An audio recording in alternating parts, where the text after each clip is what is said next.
Good morning. This is Joe from Citrus County Porch Life and coming to you today with the Daily Word for Men for January 9th, 2025.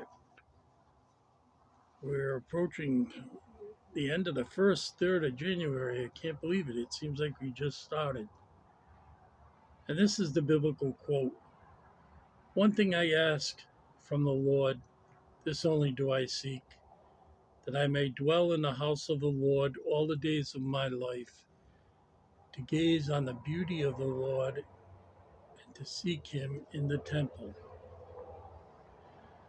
When the word captivation comes to mind, and that was from Psalm 27, verse 4, the New International Version. Let me move this up a little.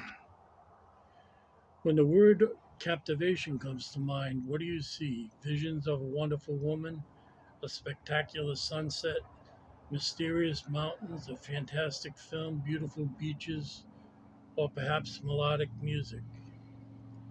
God placed within us a desire to be captivated.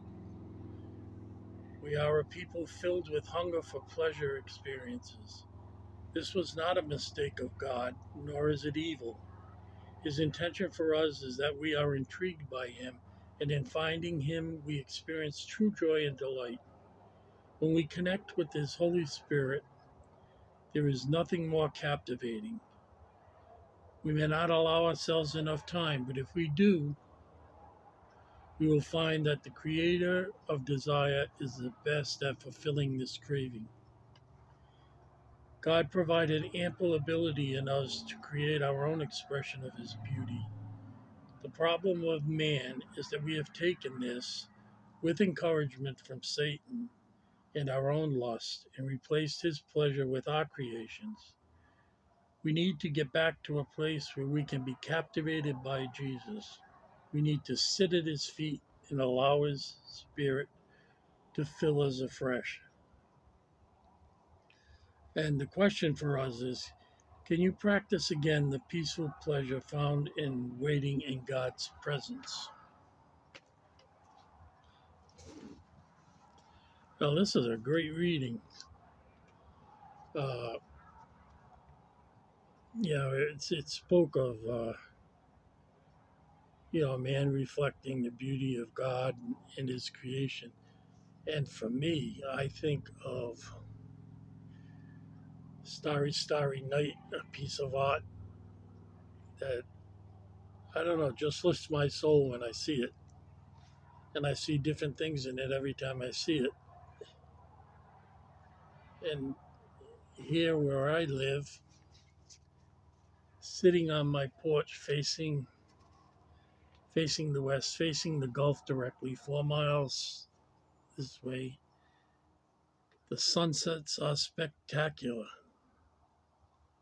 I don't see the sunrises because they're behind at the end of the house, and even if I sat out there with a chair, the trees block it. But this is perfect. I can see the sun going down.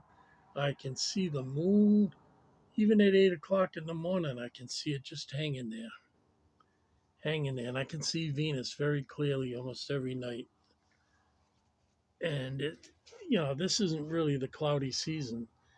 So you can see a lot more. It's so beautiful. So, so beautiful. And it says, can you practice again the peaceful pleasure found by waiting in God's presence? Now, every night, as I mentioned, I'm in AA, and we have a reflection where we look over the things we did during the day to see what we did right. Not everything we do is wrong, but if we do something wrong, make amends for it immediately, as fast as we can, and not let it fester. The worst thing you can do is let a sin fester and take on a life of its own. And part of that experience with God every night, I say Psalm 51 as a confession prayer. That also was written by David with the guilt for his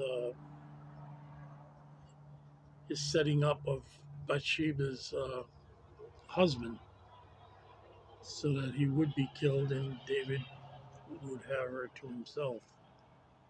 And it's a very powerful, powerful prayer. Uh,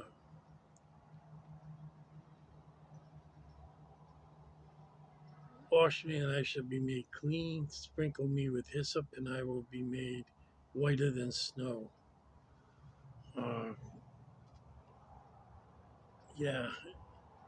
And I always, sometimes I can't think of anything to say, or I said all that I wanted to say, but I enjoy the feeling of being in the presence of God, and I'm just quiet. And that's a beautiful thing to do too. Just be there. I think of my father sometimes. He'd be whispering. I'd sit in his lap, and he'd be whispering things to me, and funny things. Or sometimes I'd be in his lap, and he'd be tired, and we didn't need to talk. I just enjoyed being with my father, and that was it. And we had a good time together. So God certainly is captivating in and of himself, in his own glory, but in the glory of all the things that he's made, the universe, and all that it includes, which is earth, and every single blade of grass and flower on the earth. Uh, and our existence depends on him. And it's always good for quiet time with the Holy Spirit, the indwelling Holy Spirit that we receive when we confess belief in Jesus Christ. So it all comes together, at least for me, for a wonderful feeling, a feeling of peace, serenity, a feeling that I'm okay with God on my side. Nothing's going to happen to me. So that's it for today. I wish you a safe and holy day, and we will see you tomorrow.